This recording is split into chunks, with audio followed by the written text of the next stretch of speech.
Splatoon 3, the newest game in the Splatoon series. With Side Order coming out in a few months, I decided to beat the entirety of Splatoon 3's story mode in under 24 hours.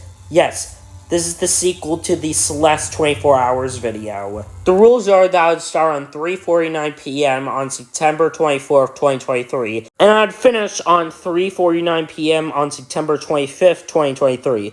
The timer will not pause in between anything. I'm not allowed to use any glitches. However, I am allowed to skip levels. Okay, there we go. I have less than 24 hours to beat the Splatoon 3 story mode. The tutorial is what you can expect. It's a tutorial. I feel like I should name my little character Bulbsy. No. Yeah. Bulb. Bulbhead. Yeah, Bulbhead. So, the adventure of Bulbhead the Inkling begins. After mashing through some dialogue and jumping into a manhole, we officially start the story mode. The first few levels are basically just tutorials, so we'll skip to the first boss fight against DJ Octavio. God, freaking Splatoon music is so good. This boss fight works exactly as Octavio's final boss fights in the first two games. He shoots his arms at you, and you have to splat them back at him. This goes on for like 4 minutes, and then we finally beat him. There we go. Okay, that is Octavio down. Nintendo presents... Oh, I didn't know Nintendo made this game. I thought Nintendo only made bad games. Oh wait, that's just Sega. Oh yeah, I should probably say, I actually made some preparations for this video, unlike the Celeste one. So first off, I actually made sure to charge my controller this time, instead of just having to play most of the game with a Wii remote and a nunchuck. And second of all, I knew I would get bored pretty quickly, so I just listened to my Peak Songs playlist on YouTube for most of the game. One cutscene later, and then we were free to explore Alterna. God... My splatter shot is freaking sucks now. I gotta upgrade this the moment I can.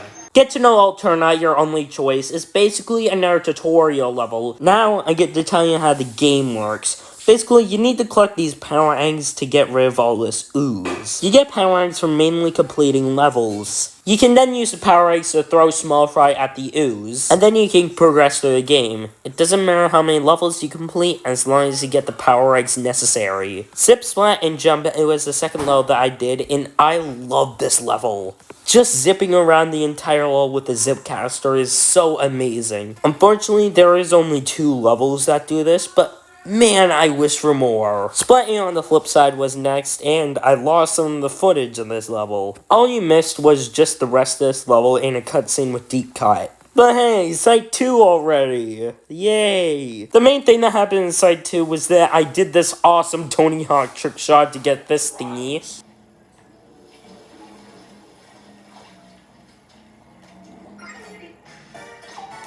And now I can upgrade the hero shot so it doesn't suck. Oh yeah, that feels way better now. Sokatomi was the next level I did, and this level is basically just around soccer blocks, so there's not very much to talk about this level. What I can talk about is the boss fight against Fry.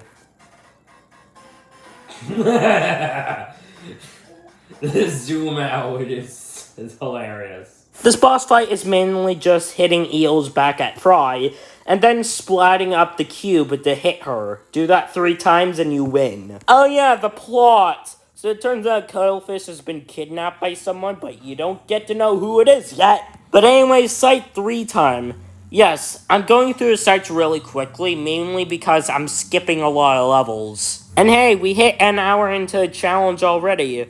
So, this game is either slower or quicker than Celeste. I don't know yet. There's not much to talk about climbing up the corporate splatter. Oh no, I'm not saying that entire level's name in one breath. It's one of those Inkwheel levels, and I used a slosher for it, so there's not much to talk about. You basically have a choice to go with Site 4 or Site 5.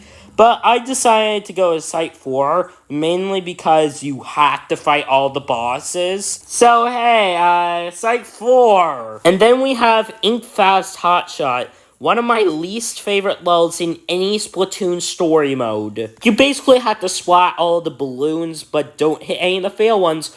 Oh, and also hit all of them before they flow away, or else you fail. It's really difficult considering that the game doesn't tell you that they can float away. But after several failed attempts, I got this.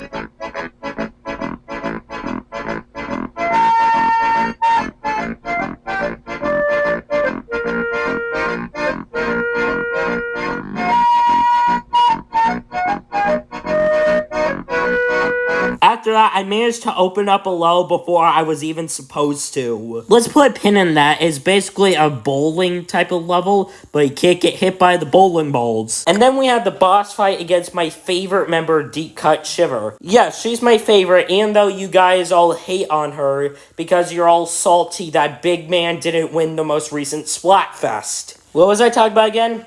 Oh yeah, the boss fight. The boss fight is Shiver is on top of a shark with freaking lasers attached to its freaking head. Comment down below if you get the reference. Just hit the shark enough times and then hit Shiver 3 times to win. Woo! Sci-fi time! I somehow managed to skip a lot of levels I wasn't supposed to yet again. Uh-oh, too many snipers!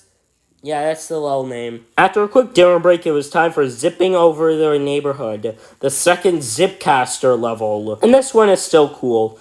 I swear, when Sidor comes out, there better be a lot of Zipcaster levels, because these levels are really fun. And then we have Shooter on Rails. Another one of my least favorite levels. In fact, these kinds of levels where you're shooting on rails is even worse than the other level that I said it was worse. I just kept failing because for some reason, my weapon just wasn't hitting the button.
Yes, I did the entire level on my last life. Last sight, baby! And this is where I actually didn't complete any levels. The game just let me straight on towards the boss. I haven't done a single level yet in this site. We're about to fight the boss. Look, just to show you guys, I haven't completed any levels in this area. We're about to go into the boss. And you know what? Maybe I should have done some preparation. Because Big Man is the most unfair boss fight I have ever experienced. I get it, it's goofy, Big Man and the Mario Sunshine reference, but God is this boss fight so unfair. You always have to be moving, and if you stop for a second, you're most likely dead. I lost so many lives to this boss fight due to how much bullcrap they throw at you. And don't you dare be putting skill issue in the comments, because you probably experienced how bullcrap this fight is yourself.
Oh, there he is! Yes! That fight is stupid. But hey, we finally beat Big Man. Woo! And turns out Cuttlefish was actually kidnapped by Mr. Grizz. Oh, big anime moment.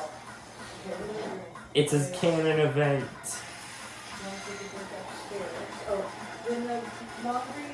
This is Captain 3's canon event. After that big anime moment, Captain 3 sprains his tentacle. How? I don't know! But hey, time for the final area of the game. We're almost done! This first level is really unique since you don't have any of your weapons and you have to use only small fry. Hey guys, look.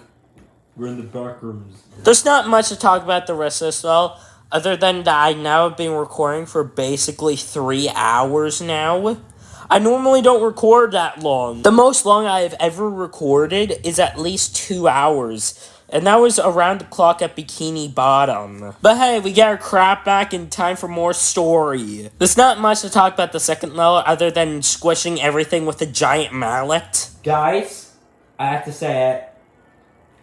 Among Us. After a little break and after editing 3 hours of footage, God, that's so long. It was finally time to continue with a goddamn game. Level 3 is basically a giant elevator going down while enemies get hurled at you. But hey, now it's time for the final level before the final boss. And god dang was this level so annoying. So the first bit of it, you have to climb up this thingy. And the second bit, you have to use the zip caster to get all these power orbs. I know this probably won't make it into the video, but I just love the Zipcaster. Right, it's just so fun. It makes me feel like I'm Spider-Man. Wait. What if Bulbhead is actually Spider-Man? That makes a lot of sense. In fact, the next Spider-Verse movie has to have Bulbman, the Inkling, in it, or else it's a 0 out of 10 movie. And then explain that his canon event is the Zip caster. Yeah, or else I'm not watching the video. If my goofy Inkling named Bulbman isn't in Beyond the Spider-Verse. And you know what? While we're talking about Spider-Verse, I haven't seen it yet, but Across the Spider-Verse isn't better than the Mario movie. The Mario movie, has been in production for, 6 to 7 years. And you know what? I think it earns the right to be better than Spider-Verse. Such a shame that freaking Barbie got more money than Mario.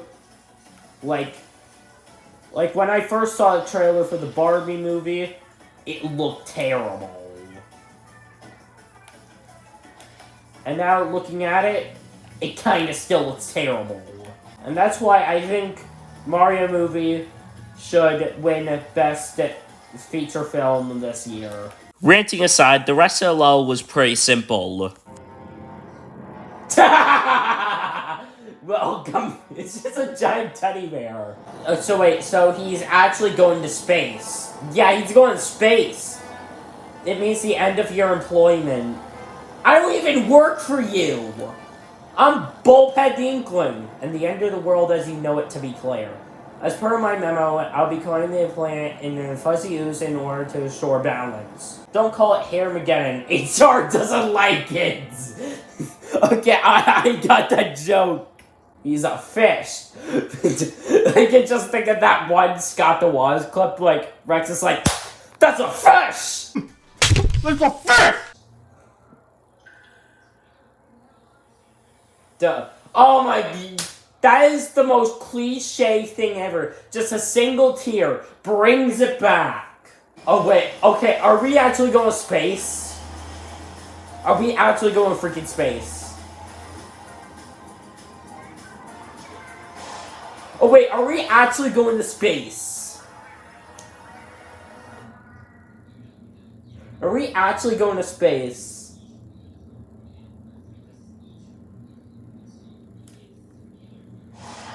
We're actually going to freaking space. He's just a giant table. I just want to squeeze him. Tomorrow. So, it is now 9:40 a.m.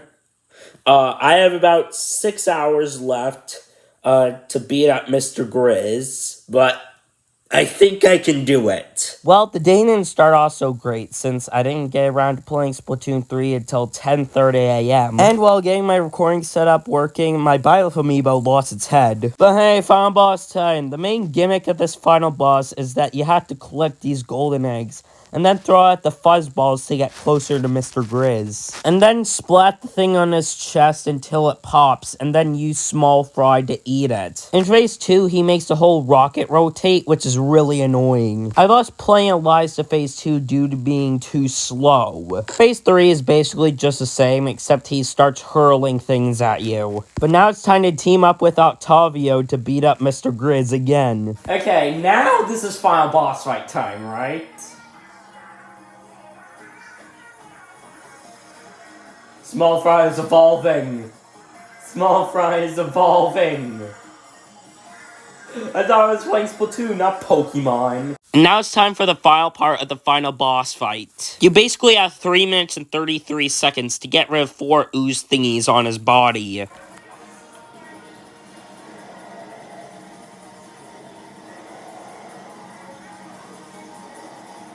Oh, what's happening? Oh, did we do it? I think we did it.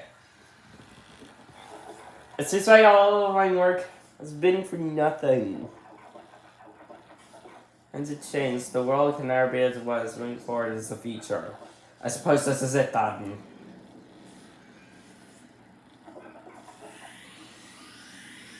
You'll never deserve severance pay. We only lost 1 soldier in this battle.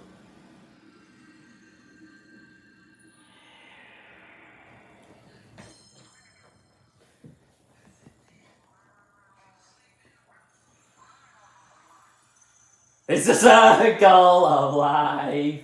And that's the game. This game was actually really more thrilling for the 24-hour challenge than Celeste. At least with Celeste, I had to play every chapter and learn from my mistakes. But with Splatoon, you basically can skip as much levels as you can, as long as you have the power eggs necessary. But then again, I think this game should get the punishment it deserves for ruining Byleth. Kame, Kame, ha!